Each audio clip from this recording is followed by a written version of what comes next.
जय श्री राम।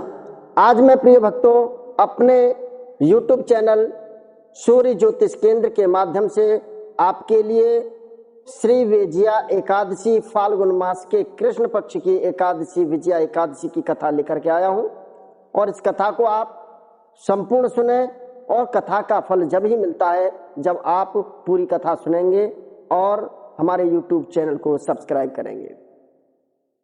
यह कथा उस समय की है जब भगवान जनार्दन से धर्मराज कहने लगे, हे प्रभु, फाल्गुन मास के कृष्ण पक्ष की एकादशी का क्या नाम है तथा उसकी विधि क्या है, कृपा करके मुझे बतलाइए। भगवान जनार्दन कहने लगे, हे राजन, फाल्गुन मास के कृष्ण पक्ष की एकादशी का नाम विजया एकादशी है। इस व्रत के प्रभाव से मनुष्य को हर क्षेत्र में विजय ही प्राप्त होती है। विजया एकादशी का महत्तम के सुनने से और उसका पठन करने से, पाठ करने से समस्त पाप नष्ट हो जाते हैं और हर जगह विजय श्री प्राप्त होती है। मैं इस कथा के लिए आपको सुनाता हूं। एक समय की बात है, नारद जी ने ब्रह्मा जी से पूछा, हे ब्रह्मा, आप मुझे फाल्गुन मास के कृष्ण पक्ष की विजया एकादशी के व्रत के बारे में बतलाइए। उसका व्रत कैसे है, विधान क्या है और कैसे करना चाहिए।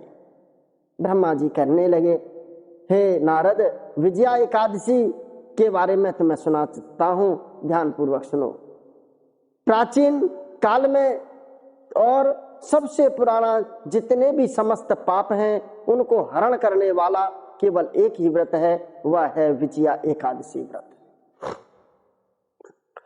और इसकी विधि मैं तुम्हें बताता हूं। जो मनुष्य किसी बात से हार गया है, थक गया है, वह केवल विजया एकादशी व्रत का पालन करे तो वह हर जगह पर विजय श्री प्राप्त करता है।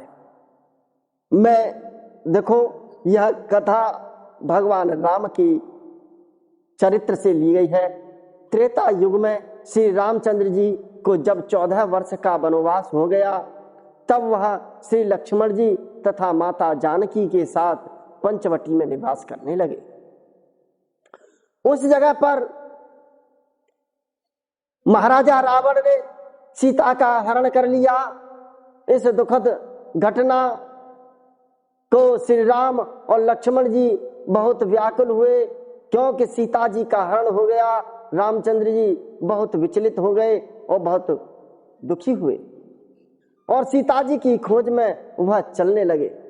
घूमते घूमते वह जटायु के पास पहुंचे तो उसने अपनी समस्त कथा भगवान राम से कही।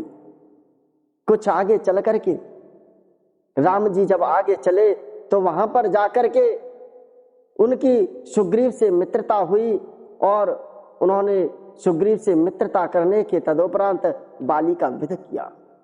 जब बाली का वध हो गया, फिर हनुमान जी ने लंका में जाकर सीता जी से रामचंद्र जी तथा सुग्रीव की मित्रता का समाचार सुनाया। वहां से लौटकर हनुमान जी श्री रामचंद्र जी के पास आए और उन्होंने सब हाल कहा। तब रामचंद्र जी ने सुग्रीव की सम्मति से बानर और भालुओं को सेना सहित लंका को प्रस्थान किया।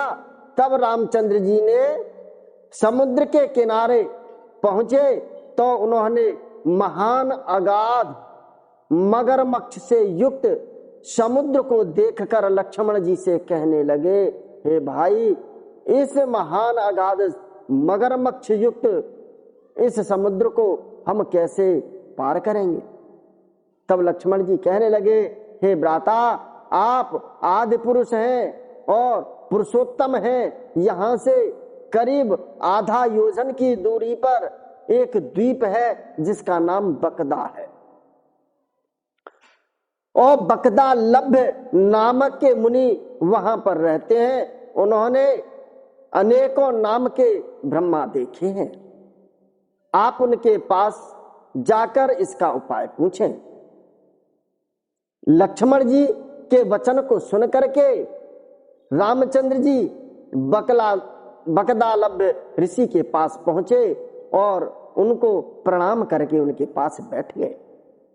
मुनि ने भी उनको मनुष्य रूप में पुरुषोत्तम समझा और पूछा, हे राम, आप किस लिए यहां पर आए हैं? तब वह बोले, हे महर्षि, मैं अपनी सेना सहित यहां पर आया हूं। आप कृपा करके मुझे समुद्र पार करने का उपाय बतलाइए। ऋषि कहने लगे, हे रामचंद्र जी, मैं आपको उस उपाय को बतलाता हूं जो सर्वोत्तम है। फाल्गुन मास के कृष्ण पक्ष की विजया एकादशी का व्रत करने से तुम इस समुद्र को पार कर सकते हो और तुम्हारी विजय प्राप्ति होगी। हे राम, इस व्रत की विधि का यह उपाय है, इस व्रत की विधि है कि दशमी के दिन स्वर्ण, चांदी या मिट्टी के कलश से उस कलश में स्वर्ण, इस व्रत की विधि है कि दशमी के दिन स्वर्ण, चांदी, तांबा या मिट्टी के कलश बनाए और उस कलश को जल से भरकर तथा उस पर पंच पल्लव रखें और वेदिका पर स्थापित करें। उस कलश के नीचे सतनजा नाज लगाएं, 7 तरीका का नाज लगाएं और ऊपर जो रखे हुए उस पर नारायण भगवान की सोने की प्रतिमा स्थापित करें और एकादशी के दिन स्नान आदि से नित्य कर्म से निवृत्त होकर के धूप, दीप, नैवेद्य, नारियल आदि से भगवान की पूजा करें। उस दिन भक्ति पूर्वक कलश के सामने संपूर्ण दिन व्यतीत करें और रात्रि को भी उसी तरह बैठकर कलश के सामने पूरी रात्रि व्यतीत करनी चाहिए।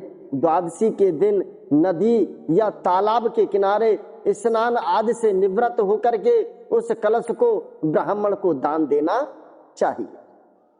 हे राम, यदि तुम इस व्रत को अपने सेनापतियों के साथ इस व्रत को करेंगे तो तुम्हें अवश्य ही विजय हासिल होगी, विजय श्री प्राप्त होगी।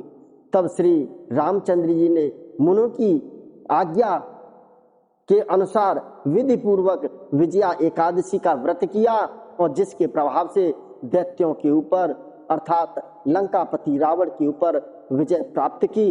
अतः हे राजन, जो मनुष्य इस व्रत को विधि पूर्वक करता है उसकी दोनों लोकों में विजय होती है।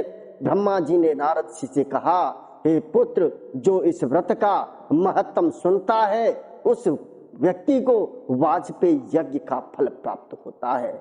इसलिए मेरा सभी भक्तों से निवेदन है, इस व्रत को विधि पूर्वक करें और हर क्षेत्र में, हर कारोबार में आपकी बाधाएं आ रही हैं उनसे मुक्ति पाने के लिए, विजय प्राप्ति करने के लिए इस व्रत का पालन करें, इस व्रत का पालन करें, विधि पूर्वक करें, आपको विजय श्री अवश्य प्राप्त होगी।